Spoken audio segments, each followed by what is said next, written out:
మన Indian army, CRPF, Jammu and Kashmir పోలీసులు కలిసి ఆపరేషన్ మహాదేవ్ స్టార్ట్ చేశారు. పహల్గామ్ అటాక్ లో 26 మందిని చంపిన టెర్రరిస్ట్ ఈ రోజు మన ఆర్మీ చేతిలో కుక్క చావు చచ్చారు. ఈ రోజు శ్రీనగర్ దగ్గర దచ్చిగాం ఫారెస్ట్ లో పహల్గామ్ అటాక్ చేసిన Hashim Musa alias Suleman Pakistan ex commander and ఈ పహల్గామ్ అటాక్ కు మాస్టర్ మైండ్ వీడే.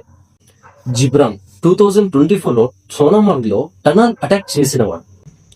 హంజా అఫ్ఘానీ లోకల్ గా ఉంటూ ఈ టెర్రరిస్ట్ యాక్టివిటీస్ కు హెల్ప్ చేసినవాడు. ఈ ముగ్గురు ఐఎస్ఐ లింక్ తో పాకిస్తాన్ నుండి ఇండియాకు వచ్చిన ఫారిన్ టెర్రరిస్ట్.